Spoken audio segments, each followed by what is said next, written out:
ladies and gentlemen, this is IkwerreGirl Acheru, all the way from Talk to Dot. As you know, my channel is about exposing domestic abuse for what it is, and I do that in 4 categories. Category 1 is exposing the red flags so that you don't find yourself in an abusive relationship. If you understand the flags, then you won't make the mistake.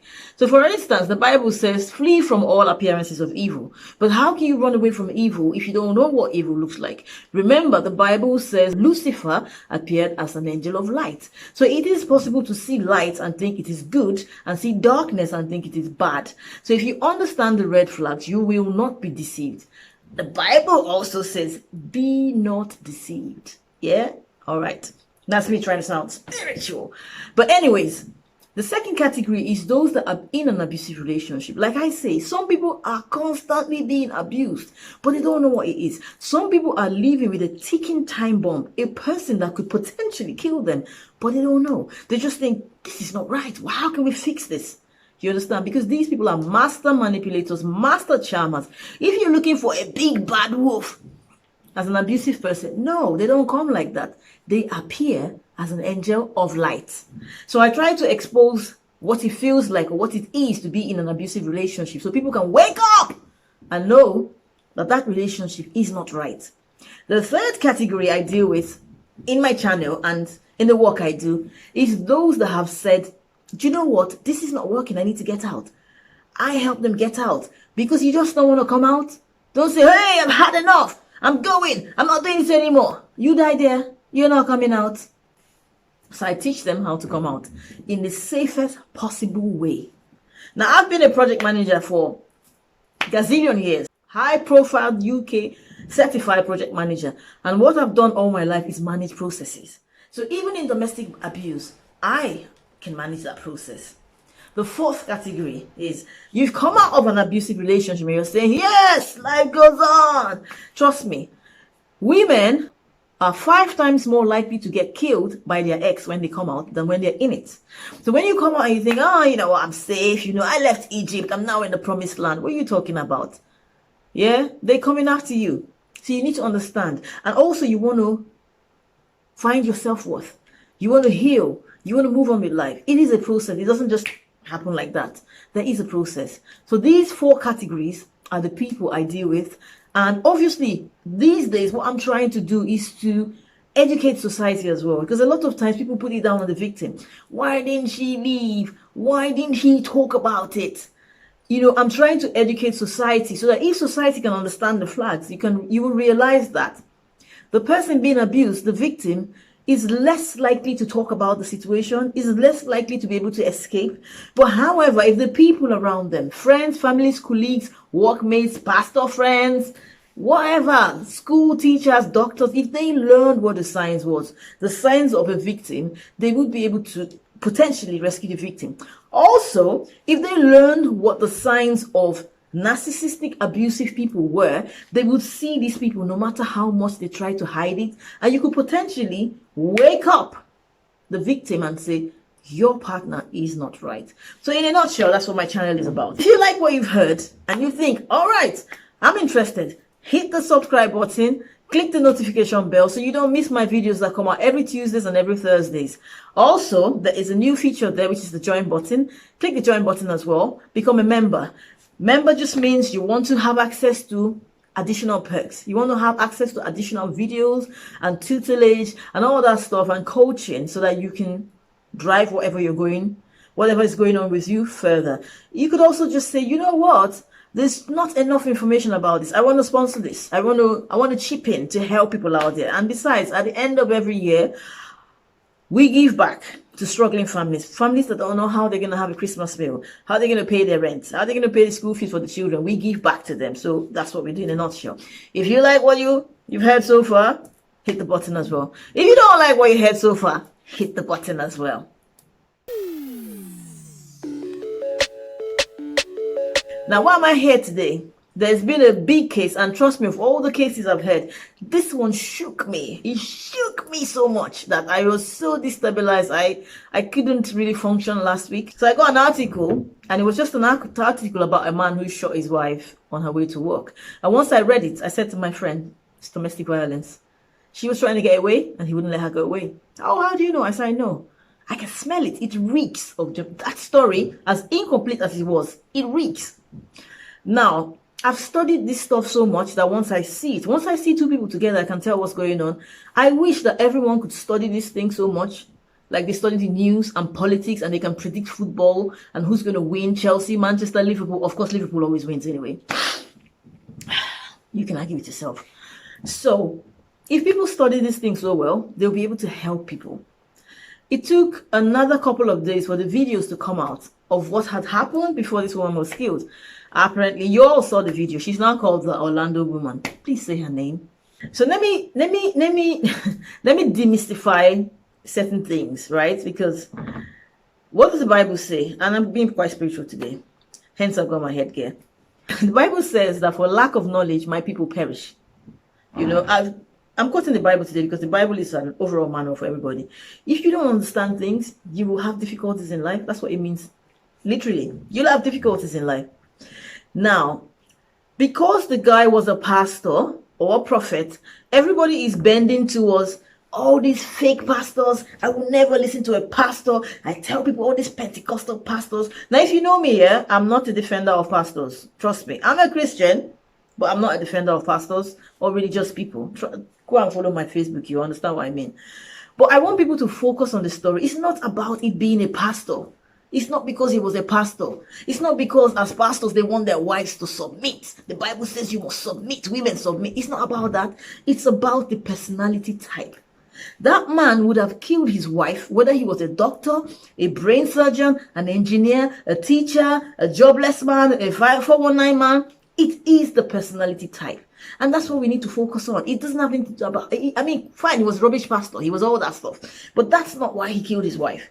There's another school of thought that says, oh, he had fallen out of Christ. He was posting stuff on Facebook. He didn't believe anymore. No, he's always been a crazy person.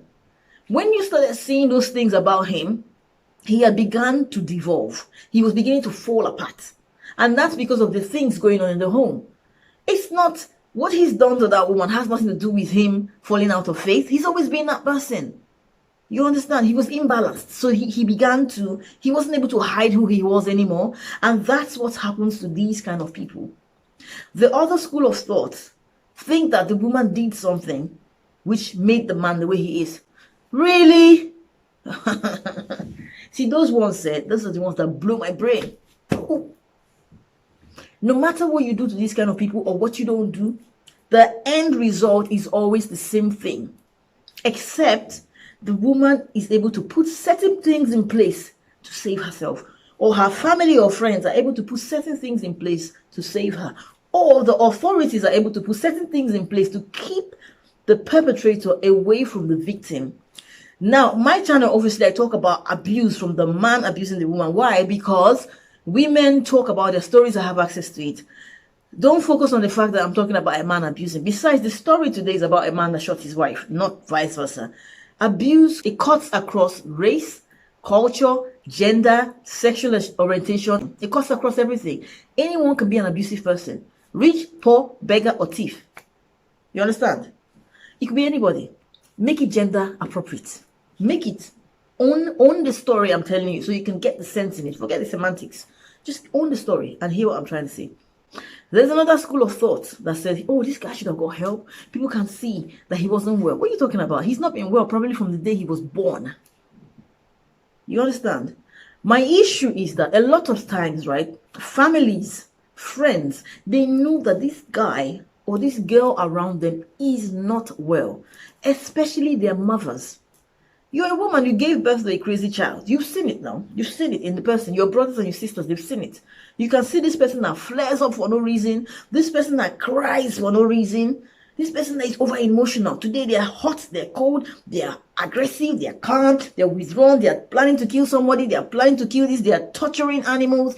You've seen these things in people around you growing up, but you just thought, he's a bit eccentric, he's a bit overboard, but he's fine. And you know the funny thing, some of them are hyper intelligent, so they cover up the weirdness of them with intelligence. So you see, no, he can't be not all right. He was the best student in our secondary school. Nah, she can't be. She's all right. She had the best grades. In fact, she does this, she does that, he does this, so they're fine. No, haven't you heard that mental health? Sometimes people with mental health are very, very intelligent. Go and check out autistic children. They're very, very smart. They're smarter than their smartness is out of this world. But is there not an issue? That's what I'm trying to say. Now, coming back to the story, right?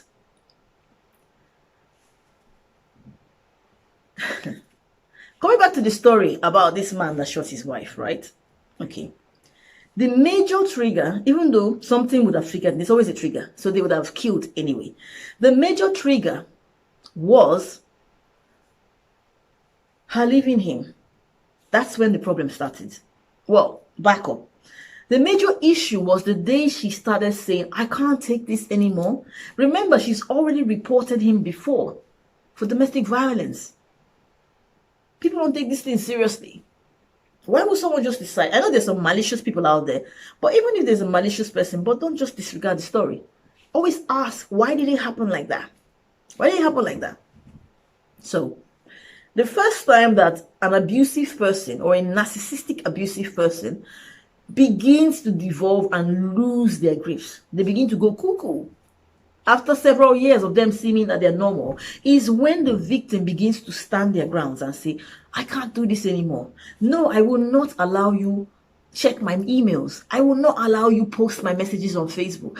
I will not stay indoors. I need to go out of the house. I need to talk to my family. I need to talk to friends. The day you start doing that, especially when you haven't done it in such a long time, you've complied to everything, they begin to shake. Their centers are shaking. I'm unstable right now. I'm getting a bit dizzy in this relationship. They begin to devolve. Now, their friends and family may see them acting a bit weird and think, oh, this guy is not acting the way he used to. What's going on? He will justify it by saying, oh, I'm having problems in my home. If they're not able to convince you with that story, they may even cry. And you begin to think, oh my goodness, whoever he's married to must be a terrible person. This nice guy, look, he's even crying. Men don't cry. But you don't know. That's just them covering. Haven't you heard of crocodile tears? Have you heard of crocodile tears? Do you know why the crocodile cries? The crocodile cries because the tears, when it runs down the cheeks of the crocodile into its mouth, it helps it digest the prey that it has swallowed. So the crocodile is not crying because it's sad, because it's got someone in his mouth.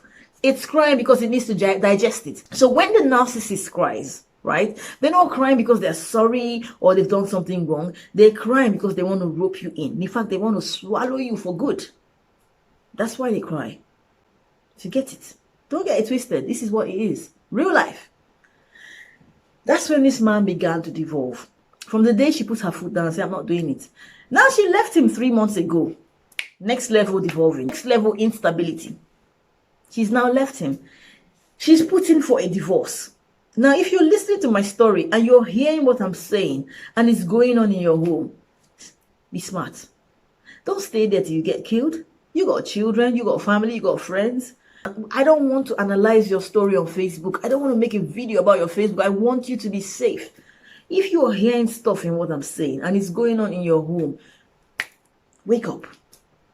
If you're hearing what I'm saying and it sounds like this friend or this sister or this person you have, wake up. Save them. She put him for a divorce. Next level grace. Next level madness. He can't take it. He's posting stuff on Facebook. There's no God. There's no this. There's alternate reality. Michael Jackson is not dead. In fact, I talk to him all the time. You begin to hear these kind of things. And people are thinking, okay, what's going on? Oh, he fell out of faith. Oh, because the wife left him. Nah, they've always been crazy. You understand? They've always been crazy. If this woman was alive to tell you her side of the story, you will be shocked about the stories that were from that house. You'll be shocked about the behind the scenes stories. While he was a charismatic preaching pastor doing his thing and his members did not know, in the house he was someone else who probably never even believed in God. Why people say, oh, you know, you can see the house, he had drink and all that, he was drunk, he had given up his faith. You'll be shocked that all those years he was already drinking and doing all those things, but she never said anything. You don't just change overnight and just become that person. It's always been there. It just moves from one level to the other. For every traumatic incident that they get, they take things to the next level. So she's put in for a divorce. He didn't sign the divorce because they can't let you go. If I can't have you, no one will. You understand? That's their motto. Now she needs to get paperwork from the house. Not for her. Paperwork for her family. Bearing in mind, the house is her house. Everything in the house is hers. She's left it for him. She's left everything. Do you understand? It's not normal for a woman to leave everything she's built and run away. When you hear that someone abandoned everything and left, whether it be man or it be woman, you have to take a step back. As my mom used to say, use your tongue to count your teeth, which is be wise. Look at the story. As my brother would say, use your teeth to count your tongue. Doesn't make sense though, but my brother's like that. Look at the story and ask yourself, why would someone just run? As they say, you know, what is it? Some kind of weird animals, they don't run in daylight for nothing, except something is chasing them. She had to go back to the house to get that document. Those documents for her family, for her sisters. She had to. If she wasn't going there for the TV and stuff like that, she had to go back for that stuff. He knew she was coming.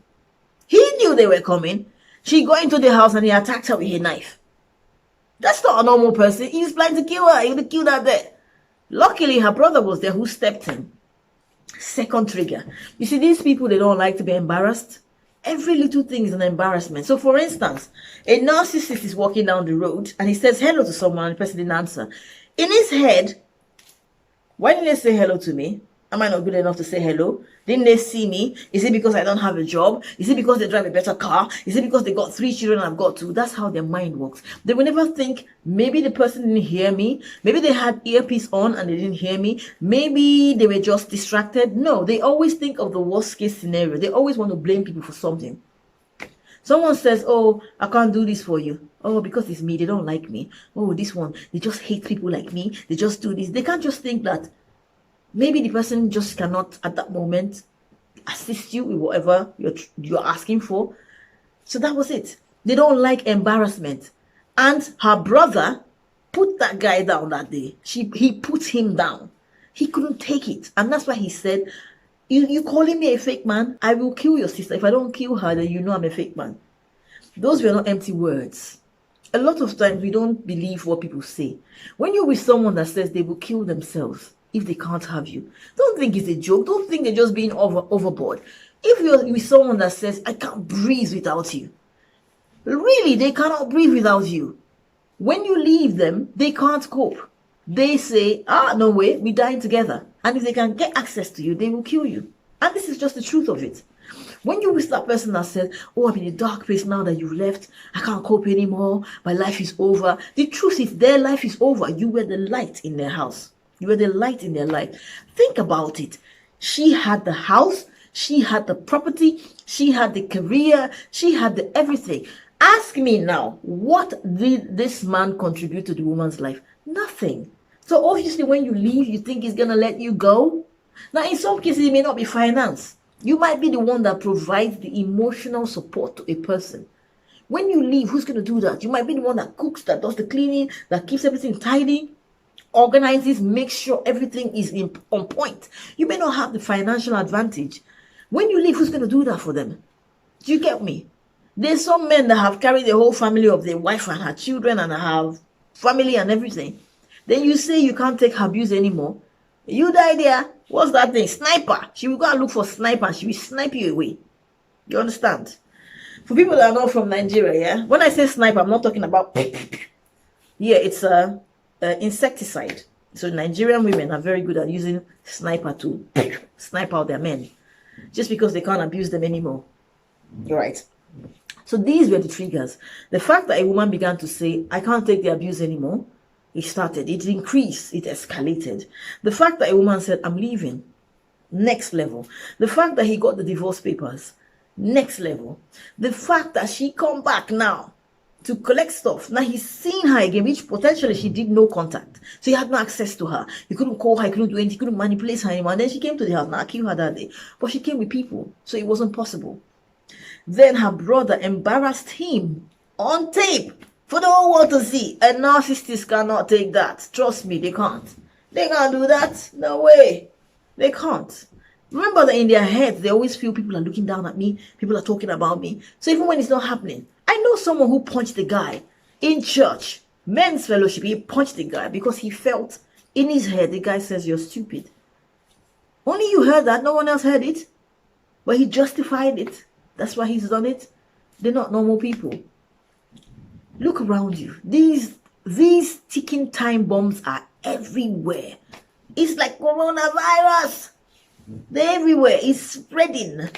You understand? Identify them. And for all of you that got brothers and sisters that are like this, you've known them since they were a child, and you let them go into a relationship with someone's innocent child and you did not talk. Your hope was that this innocent girl or this innocent man will solve the craze that your family was not able to solve all their years. This innocent person will solve all the problems that you people could not solve all your lives. That this innocent person will now be the person to inherit the family's problem. Let's just marry him off to her. Let's just marry her off to him so that we can be free of that problem. Seriously? You all should be jailed. You all should be jailed alongside your crazy sibling, crazy child. Exactly.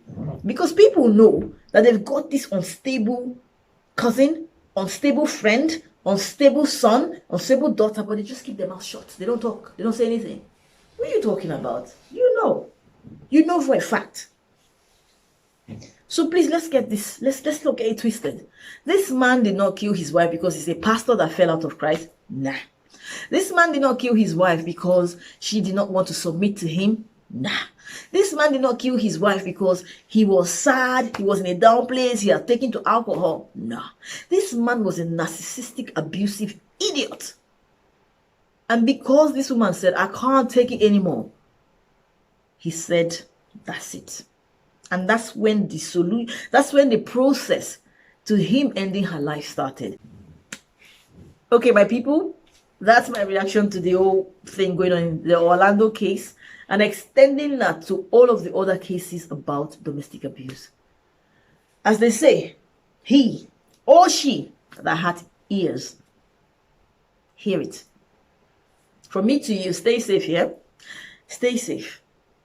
One love, peace, guidance, and respect.